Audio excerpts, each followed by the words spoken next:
Hey, this is Matt from AVNation.tv. We are here in sunny Orlando, Florida at InfoComm 2019. We are in the Panasonic booth with my friend Brian. Brian, how are you doing? Hey, great. Thank you so much for inviting us in, taking some time.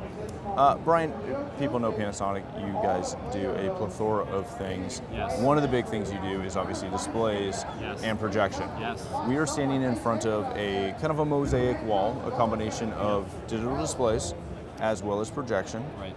Talk a little bit about this installation and what you're demonstrating here. Sure, I think this installation is really unique because it uses both displays and projection and interactives all in one. So it's sort of our mock install for a museum concept. Okay. So you see behind me, you'll see an RQ22, that's a 20,000 lumen projector with an ultra short throw lens, so you don't see any shadows being casted. And it's masked all around these EQ1 displays. So these displays range from 43 inch all the way up to 86. What's nice about the displays is that they have anti-glare technology, so the picture comes out very crisp, as you can see over here on the paintings on the wall. Very cool. What is important when you start trying to get integrators to start looking at beyond the basics, Yes. right? Obviously, most integrators are well versed in corporate, in projection, Yes. Live venue, things like that. When you start getting into these more creative situations, is that something where Panasonic can work with them to help them develop these concepts? Definitely, yeah, and we have a lot of partners that work with us on trade shows like this to create a full immersive experience.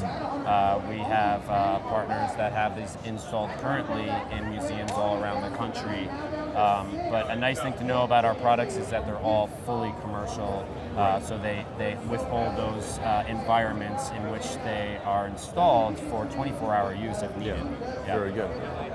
So this projector up here is a 20,000 lumen, very nice projector. Yes. Obviously it's giving us a great image, but you've also got maybe its bigger brother behind me over here. Let's talk about that brand new 4K projector. It's bigger brother, and that is actually a 50,000, I'll say it again, 50,000 lumen 4K native 3-chip DLP projector.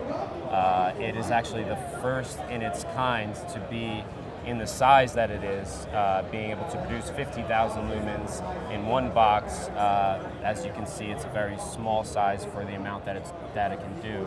A lot of the other projectors that are putting out this amount of light will actually need separate coolers, separate HVAC systems just to get that heat and exhaust out of there. As you see, this is all in one nice form factor. Beyond obviously the space benefits of having or not having to have those separate coolers, those separate ACs, and the almost coffin size projection casings or housings. What are the benefits of being able to boost that much light out of such a arguably small box? Because it's what, 3 by 3? Not even 3 by 3. Yeah. 3 by 3 by like a 1.5 feet. Right. Yeah. So the spec, the hard spec, will come out shortly. To where this is going to be produced and fully on the market a few months from now. But the good thing to know is that live entertainment and productions are getting bigger and better, right? Yes. So as we saw, projection used to be just in a classroom maybe at one point. Now we're filling up entire buildings. Right. Right down the street, you see that Disney has their castle every night, projection mapping onto that castle. Yes. So the projects are getting bigger and bigger. The equipment is being produced bigger and better with those productions as well. Very good. Yeah. The last thing I wanted to touch on was you've got another vignette in here, and I'm going to argue, and I may be wrong, but I'm going to argue that it is the first demonstration of esports at InfoComm. Okay. I may be wrong, but I don't remember personally seeing haven't seen it either. There's been lots of talk about esports. They are the sexy new little vertical. Yes. What drove you to not only talk about it here, but obviously run a live display of an esports gaming facility just the way that we're starting to see the case studies come out about how to do esports. Right, and that's a great question. We see esports, the tremendous growth within that market, how it almost seemed to be overnight. Now there's stadiums being built, there's infrastructure happening all over the world. I just spoke to a guy that is opening one in Costa Rica yesterday. Okay. So more and more money and production is being poured into esports.